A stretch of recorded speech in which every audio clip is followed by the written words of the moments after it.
समाचारी के नाम से है। समाचारी यानी सम्यक व्यवस्था। हम कहते हैं कि साधु संत अक्सर एक बात बोलते हैं कि ये हमारी समाचारी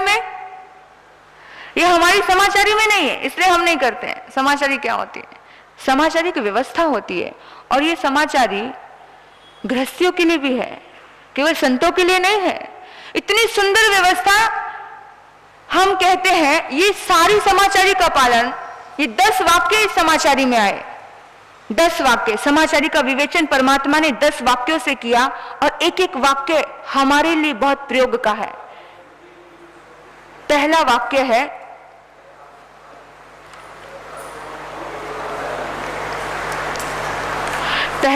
है, अपने ठहरने के स्थान से बाहर निकलते समय हमको अवश्य करना चाहिए। जब हम बाहर निकलते हैं तो अवश्य का मतलब क्या हुआ? हाँ, नहीं, अवश्य का मतलब जो आवश्यक कार्य है वो नहीं होता है। अवश्य का मतलब, हाँ, अवश्य का मतलब ये होता है हम किसी की शरण को स्वीकार करके जा रहे हैं, हम किसी से पूछकर जा रहे हैं, हम किसी को अपनी रिस्पॉन्सिबिलिटी देकर जा रहे हैं, हम उनकी आज्ञा लेकर जा रहे हैं कि हे प्रभु, आपकी आज्ञा लेकर आप जब भी घर से बाहर निकलो, ये 10 बातें आपके लिए बहुत काम की हैं। आप जब भी अपने घर से बाहर निकलो, उस टाइम में परमेष्टि शरणं पवज्जामि कहकर बाहर निकलो। अवश्य कहते हैं, जब हम गोचरी के लिए जाते हैं, अवश्य परमेष्टि शरणं पवज्जामि, कि हे प्रभु आपको रिस्पॉन्सिबिलिटी है, हम घर से बाहर निकल रहे हैं। परमात्मा को रिस्पॉन्सिबिलिटी सौंप कर निकलना। किसी की रिस्पॉन्सिबिलिटी, घर से बाहर निकलो तो बड़े बुजुर्गों को कह के निकलना कि हम जा रहे हैं, क्योंकि रिस्पॉन्सिबिलिटी होती है तो फिर अपनी हेडेक ज्यादा होती नहीं है।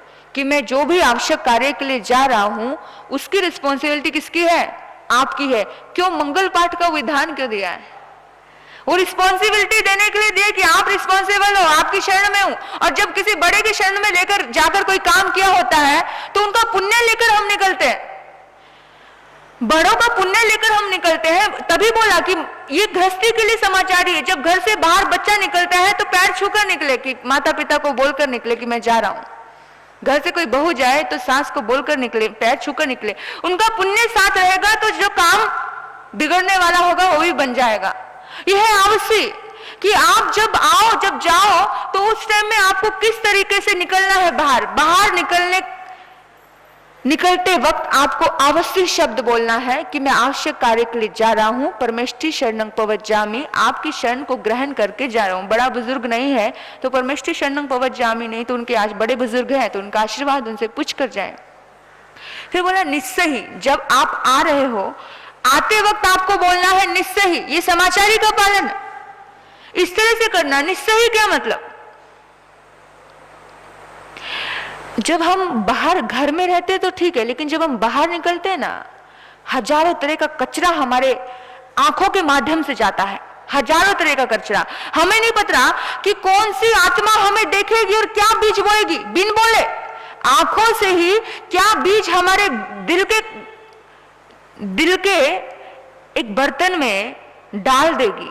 अलग अलग वाइब्रेशनें हैं।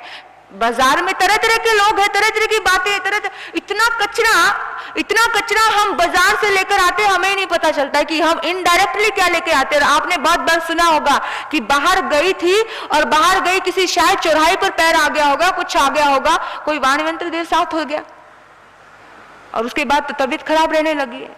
कचरा साथ आता है ना, आता है कि नहीं आता है? बहुत बार आता है, हमें पता नहीं चलता। इसीलिए जब भी घर के बाहर रहो, घर में प्रवेश करने से पहले बाहर ही जूते उतारते वक्त ही निश्चय का प्रयोग करो कि मैं छोड़ता हूं, मैं सारे कचरे को अपने घर के बाहर त्यागता हूं।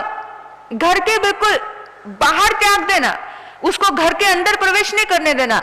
बल्कि लिखकर लगाओ, अपने दरवाजे के बाहर एंट्री पर लिखकर लगाओ। एक बच्चा भी आपका निस्सही का प्रयोग करे।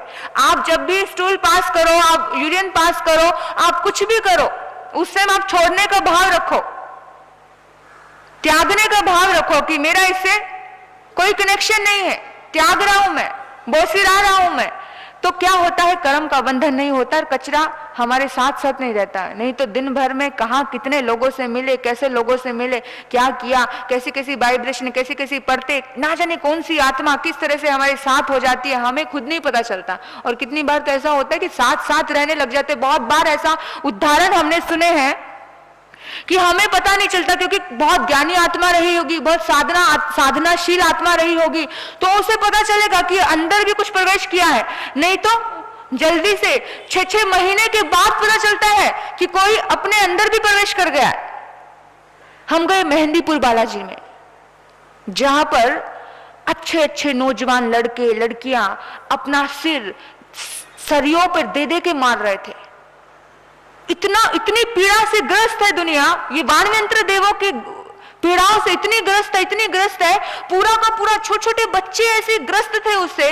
इसलिए आत्मा मजबूत होती है तो ये चीजें अपने साथ नहीं होती हैं। लेकिन हम अपनी आत्मा की शक्तियों को कमजोर किया हुआ है, हमने ये समाचारी का पालन नहीं किया, और हम तो 8 महीने आधे से ज्यादा तो हम सड़कों पे रहते हैं, चलना मुश्किल हो जाए। रास्ते में खाते हैं, रास्ते में करते हैं, कभी कभी सड़कों के किनारे वृक्षों के नीचे बैठते हैं, कोई एकांत स्थान पर भी रहना पड़ता है, अकेला एकांत स्थान, मतलब जहां पर बहुत ज्यादा कोई आता जाता हो तो ठीक है। कभी कभी एकांत खंडरों में भी रुकना पड़ता है, जहां बहुत ज्यादा कोई दुनिया बहुत बार रुकती नहीं है, जो कभी कभी कुछ खुलते हैं, कभी बंद कमरे बंद है, कभी कभी कुछ साजिया जी मिलते हैं तो वो मुझे बोलते हैं, जागृति जी कभी बहुत सुनसान मकान जो वर्षों से खुला हो ना, उसमें नहीं रुकना। मैंने कहा महाराज सर जी, मैंने तो जिंदगी में कभी ऐसा सोचा ही नहीं है।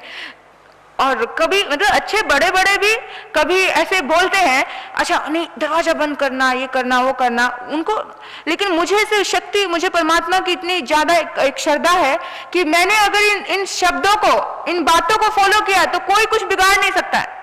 मैं नवकार महामंत्र को आराधना करके अगर दरवाजा भी नहीं हो तो मैं फूंक मारकर लेट जाती हूँ, मुझे लग रहा है दरवाजा बंद हो गया।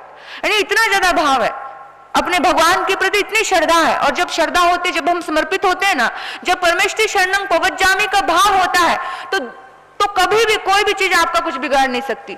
कभी कभी आप कहीं सफर के लिए गए हो, बाई चांस गाड़ी की चाबी गुम हो गई, नहीं है अब क्या करने का, गाड़ी में सो नहीं सकते, होटल में रुकना है, तो इसी तरह से बंद करना, नवकार महामंत्र पढ़ना, परमेष्टि शरणं पवज्जामि करना और लॉक लग गया।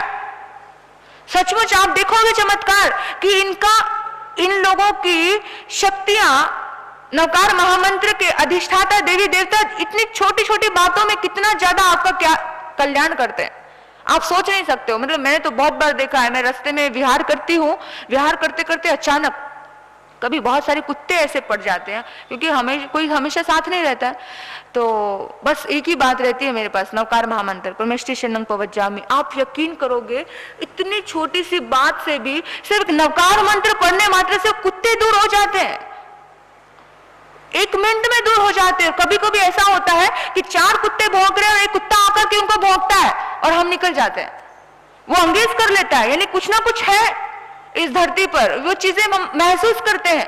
एक बार की बात है कि बंदर आ गए, बंदर, और हमारी साड़ी तक, हमारे कपड़े तक पकड़ लिए उन्होंने।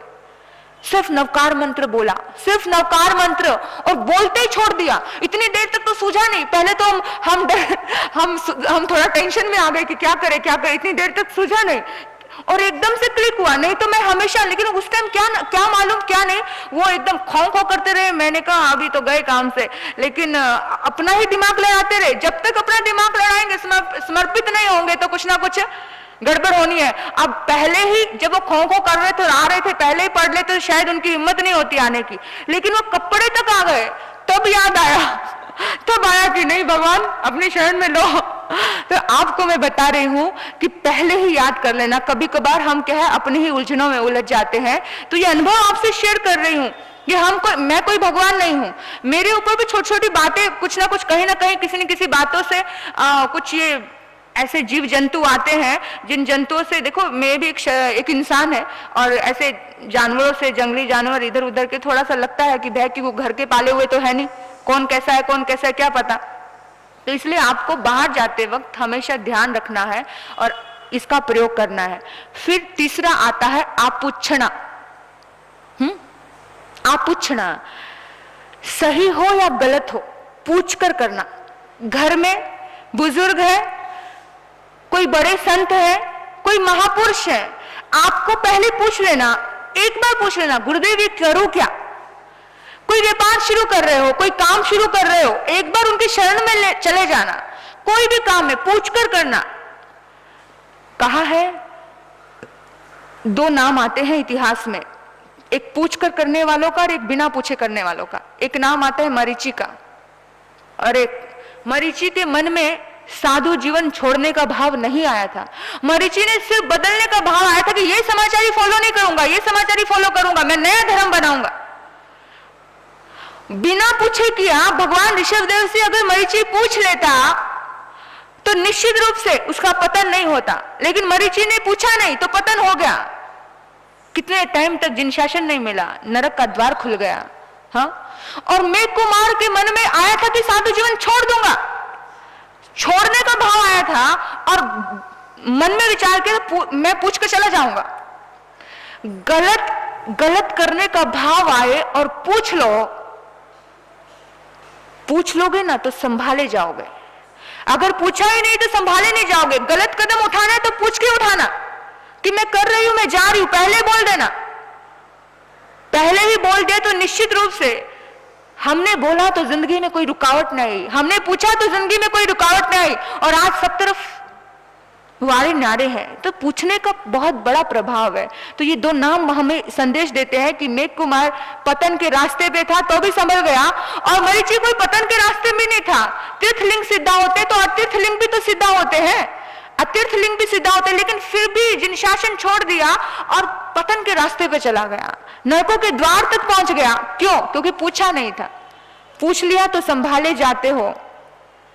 तो कभी भी कोई भी निर्णय लो, घर से बाहर जाओ या कोई समाज का हो, परिवार का हो, कैसा भी हो, एक बार पूछ लेना चाहिए। पूछने से जो भटके होते हैं ना, भटके हुए कदम सन्मार्ग पर अपने आप ही आ जाते हैं।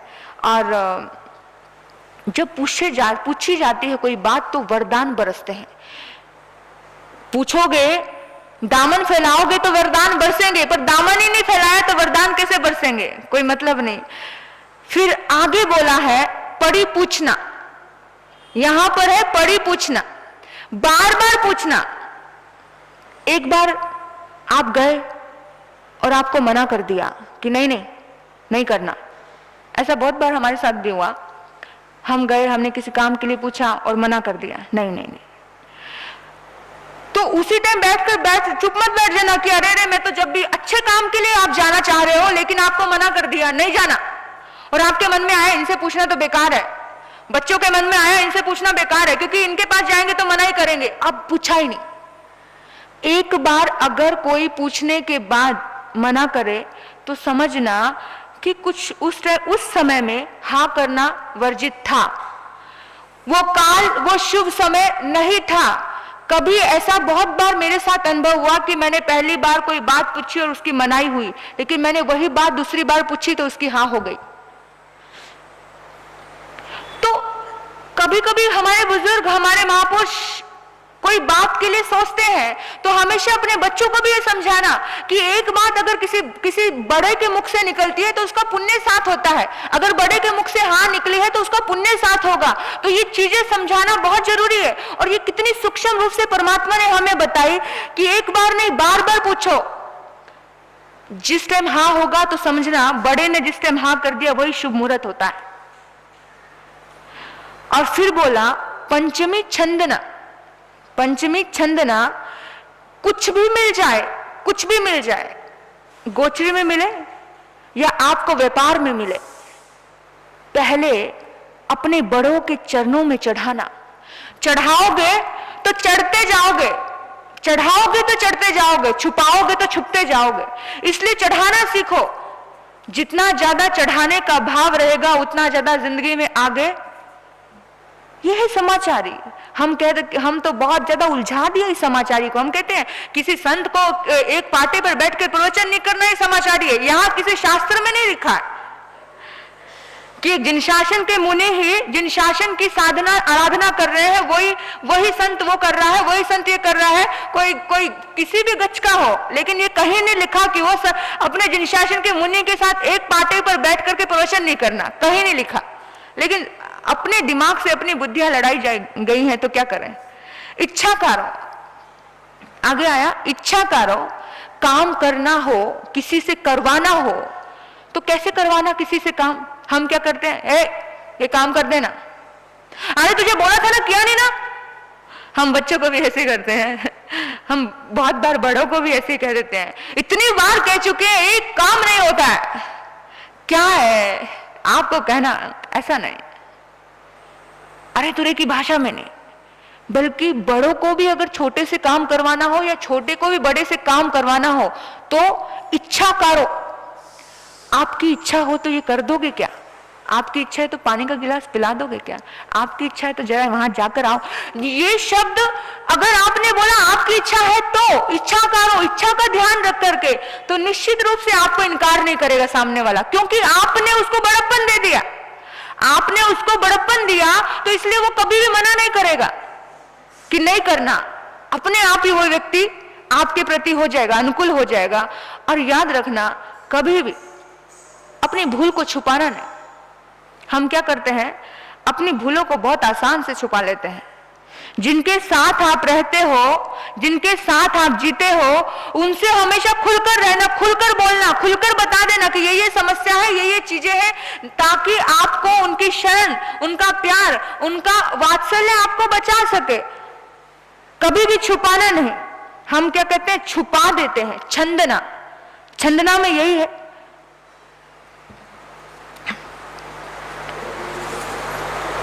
अब ये तथाकार एक आता है, तथाकार यानी गुरुजनों के उपदेश, बड़ों के उपदेश, सम्मान, उन उपदेशों को सम्मान से स्वीकार करना। गुरुजनों का फिर एक वर्ड और आया जिसमें अभ्युत्थान आया। अभ्युत्थान, अभ्युत्थान का मतलब है घर में कोई आया है तो उसके सम्मान में खड़े होना। अगर घर में कोई बड़ा आया है तो खड़े होना, और अगर छोटा आया है तो उसे गले से लगाना, प्यार करना, सम्मान से आसन देना। यानी कि दोनों के लिए, ऐसा नहीं है कि अगर कोई छोटा आए तो बड़ा मुंह फेर कर बैठ जाए, ये नहीं है। जो भी आए, बड़ा आए तो खड़े होकर उसका सम्मान करना, छोटा आए तो उसे गले लगाकर सम्मान करना, उसे प्यार देना, उसे आशीर्वाद देना, दुलार देना। मिच्छाकारो, भूल को कभी भी मिच्छाकारो यानी कि कोई भूल हो जाए, उस भूल को कभी भी सही सिद्ध करने की कोशिश मत करना। और हम लोग तो भूल को सही सिद्ध करने की बहुत बार कोशिश करते हैं। तो जैसा भी है, जो भी है, यथा सत्य बता दीजिए कि हाँ ऐसा ऐसा हुआ है, कहीं मैं भी गलत हूं।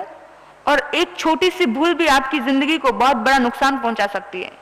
एक किसान जब पानी देता है नली से खेतों में, तो उस नली में अगर एक तिनका भी घुस जाए ना, तो एक तिनका हजारों तिनकों को इकट्ठा कर लेता है, आगे वो पानी नहीं जाने देता है। इसी तरह से एक भूल हजारों भूलों को इकट्ठा कर लेती है। एक गलत बात को छुपाने के लिए हजारों झूठ बोलने पड़ते हैं, तो आगे उत्थान नहीं होता, कल्याण नहीं होता है। तो इसी तरह से उपसंपदा एक आता है, उपसंपदा। उपसंपदा यानी बाहर जाकर के कहीं रहना हो। जैसे आपके बच्चे बाहर जाते हैं, कोई विदेश में जा रहा है, कोई कहीं जा रहा है, कहीं जा रहा है। अगर बाहर जाकर के रहना हो तो अपने देश को नहीं भूलना, अपनी संपदा, अपनी धरोहर को नहीं भूलना, अपने माँ बाप को नहीं भूलना। बेशक कोई अगर किसी को अडॉप्ट कर लिया है तो माँ बाप को थोड़ी भूल लेगा, माँ बाप तो माँ बाप ही है, ठीक है। इसी तरह से अगर किसी को किसी के पास, संत को किसी के पास जाकर के पढ़ना है, तो पढ़ने की वजह से तो अपनों को नहीं भूल जाना है। वहां पढ़ रहा है, वो व्यवस्था है, वो समाचारी के हिसाब से ठीक है कि तुम व्यवस्था में पढ़ रहे हो, लिख रहे हो। बहुत बार पुराने जमाने में साधु संत बहुत ज्ञानी पंडितों के पास, साधकों के पास पढ़ने जाते थे। जैसे भद्रभाव ने कितने सारे साधु संतों को पढ़ाया था, लेकिन जरूरी कि भद्रभाव के सारे शिष्य हो, ऐसा नहीं था। इसी तरह से जितने भी शिष्य संपदा जो भी है, जो अपने गुरु है, उस गुरु को कभी नहीं भूलना। उनको याद रखना है कि नहीं, जिन्होंने मुझे मार्ग दिया है वो तो इसे बोलते हैं उपसंपदा। इस प्रकार दशांग समाचारी का निरूपण किया है। यह समाचारी प्रथम पहर में साधक को स्वाध्याय करे, दूसरे पहर में ध्यान करे, तीसरे पहर में भिक्षाचर्य करे, चौथा पहर में पुनः पुनः स्वाध्याय करे। स्वाध्याय से इंसान की आत्मा जागती है। स्वाध्याय केवल किताब पढ़ लेना नहीं है, स्वाध्याय मतलब स्व का अध्ययन करना है, बार बार अपने आप को पढ़ना है, बार बार अपने आप को देखना है, कहां भूल हो गई, कहां चूक हो गई। ये 10 के 10 समाचारी को सुनकर जान करके कहीं मैं इधर उधर अपनी गलती को सही सिद्ध तो नहीं किया है, अपनी गलतियों को पर्दा तो नहीं डाल दिया है, ये बार बार चिंतन करना। तो यही इस 26वें अध्ययन में समझाया है कि हम इस समाचारी के अनुसार हम भी चलें और आप भी चलें, और हम दोनों जब चलते हैं इस सन्मार्ग पे तो हमारा उत्थान होता है, हमारा कल्याण होता है। और इन सब भावना से हम अपने वक्तव्य विराम देते हैं। ओम शांति, ओम शांति।